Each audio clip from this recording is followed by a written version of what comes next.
Okay. Hi, Tom. How are you? Hello there. Thank you so much for having me on the show. I really appreciate it. Well, thanks for coming on. I appreciate having you here. It's nice to see you. And today we're going to be talking about your book called Mr. Mulligan, which looked like a Yes, indeed. really interesting story. Yeah, there it is. Now, that picture is a picture of your grandfather. Is that correct? That's exactly right. That's my grandfather who lost both of his arms in a tragic streetcar accident. Remember those streetcars that used to have the electric wires overhead and they would drive Sure. down the street? Yeah. Yeah.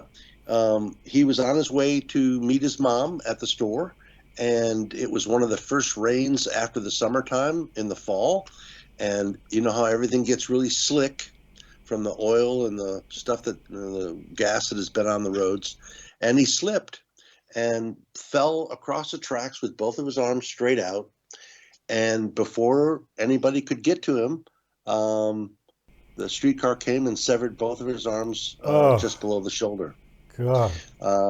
He was a caddy as a young lad and taught himself how to play par golf and traveled the country in the Vaudeville days as a Vaudeville act.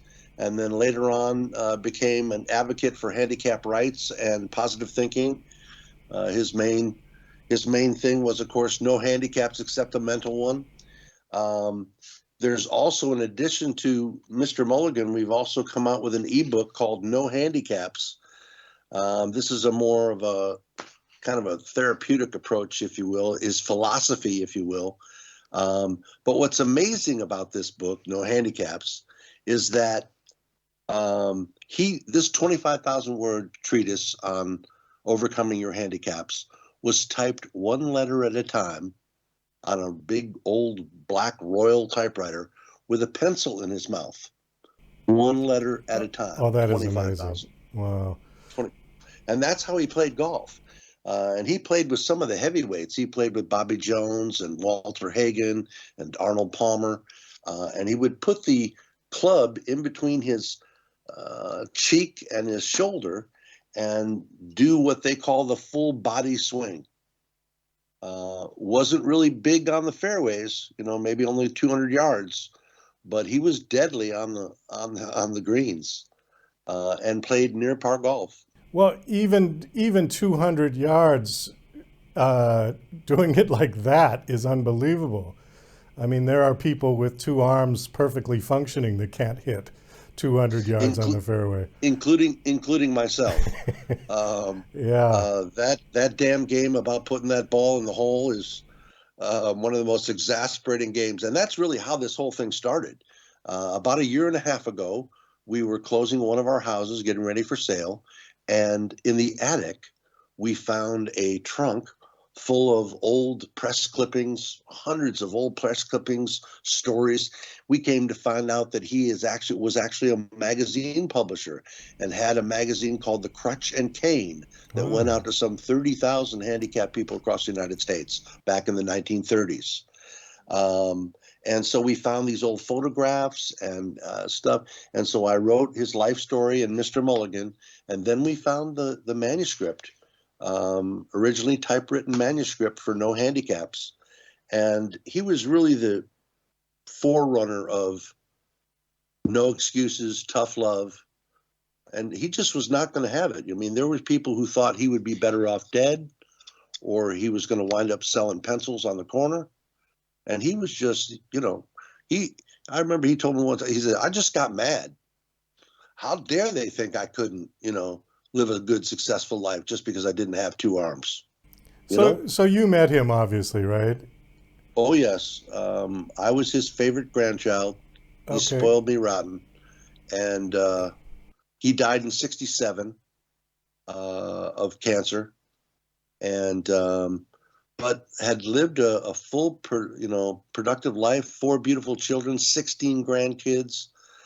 Traveled the entire world, had his own company in insurance repair, and now finally is a published author.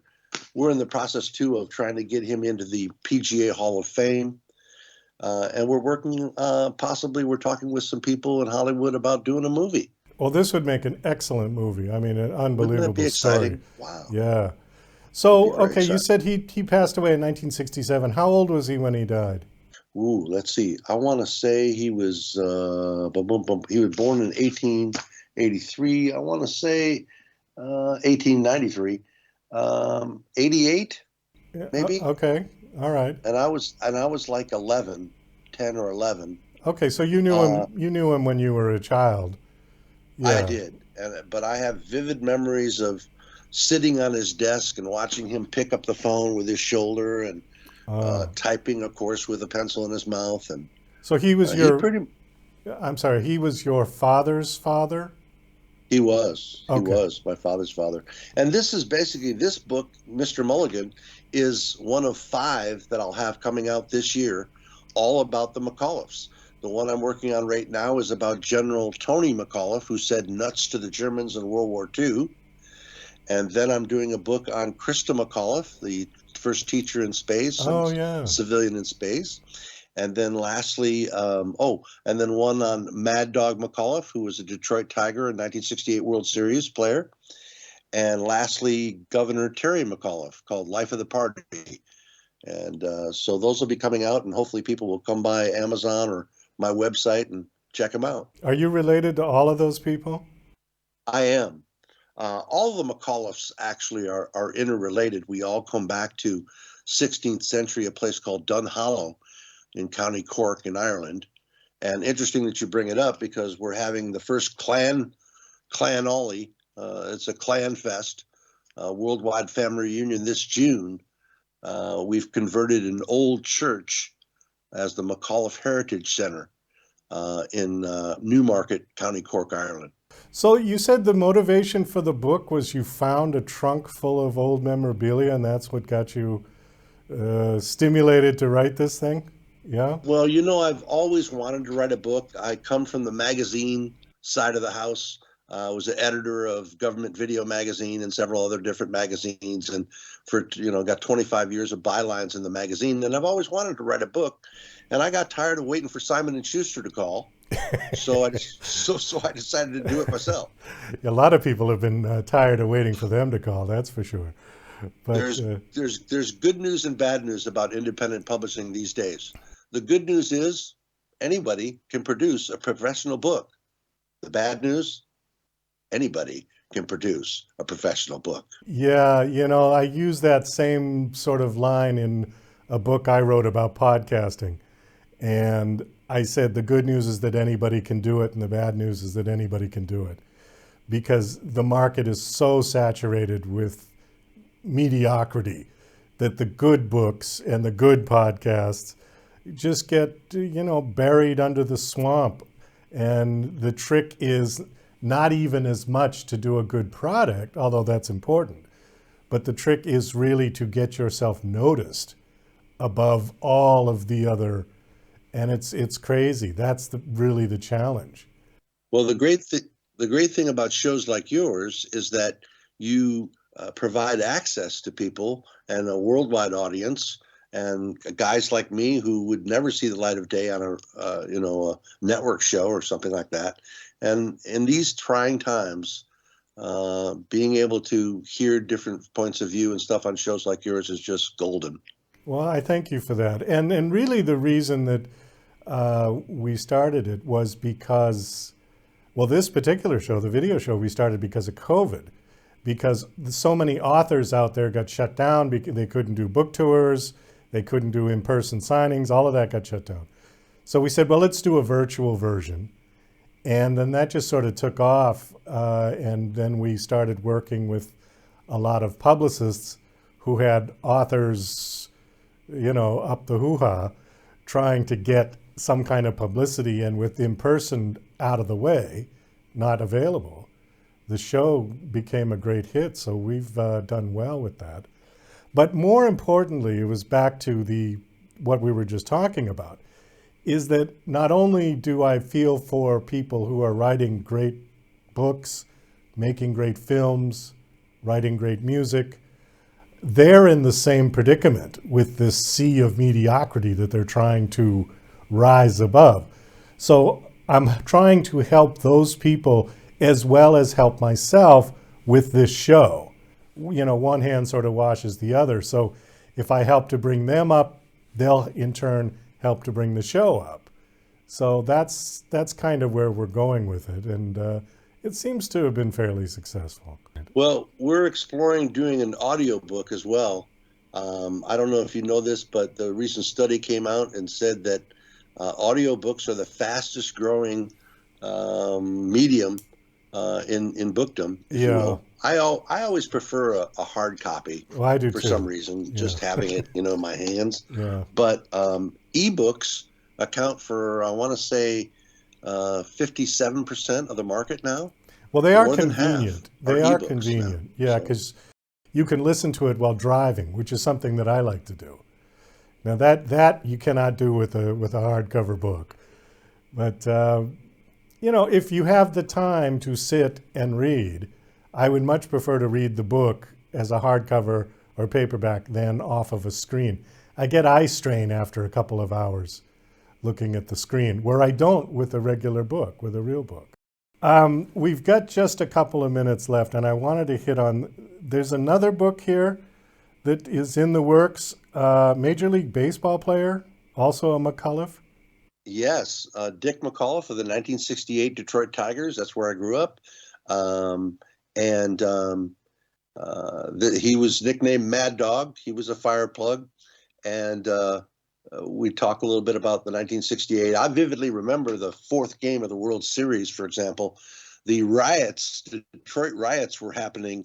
And that 3-block area at Michigan and Trumbull, where Tiger Stadium was neutral territory. If you could get your car and get yourself into that 3-block area, you were fine. But around there, we were having the 1968 riots. And so it came time for the national anthem. And the announcer came out and said, "Ladies and gentlemen, RCA recording artist Jose Feliciano." Oh, and wow. Everybody looked to home plate, and there was no Jose. Where was he? And then we start to hear his Spanish guitar in the background.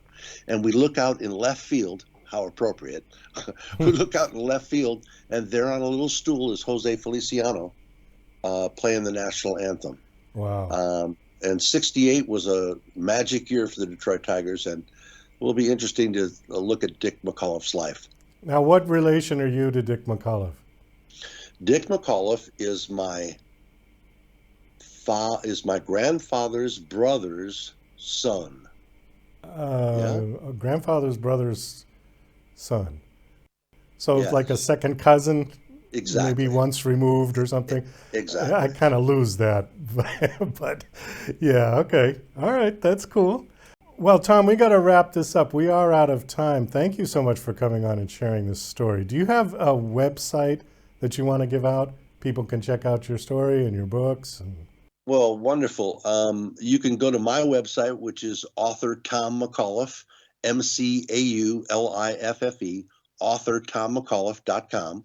And these books are available on Amazon, Apple Bookstore, BookBaby Bookstore, Kindle for the ebooks, and of course your favorite independent local bookstore. If we don't start supporting small independent local businesses, we're not going to have any anymore. Well, that's true enough. And I surely appreciate your support and help. Well, thank you again for coming on. Great story about your grandfather, and I hope this does come and make a movie, because I would love to see this as a film. I hope that comes. And maybe too. when Nuts comes out, we will. I was just looking at the preliminary cover for Nuts. You guys are the first to see this. Here's a picture of General Tony McAuliffe talking with his troops before they go off in gliders to invade France. Wow, that's great. And it's called Nuts. So maybe you'll have me back. We'll talk about that book too. Yeah, that would be great. All right, thanks, Tom. Take care. God bless you, Doug. Thanks so much. Bye-bye.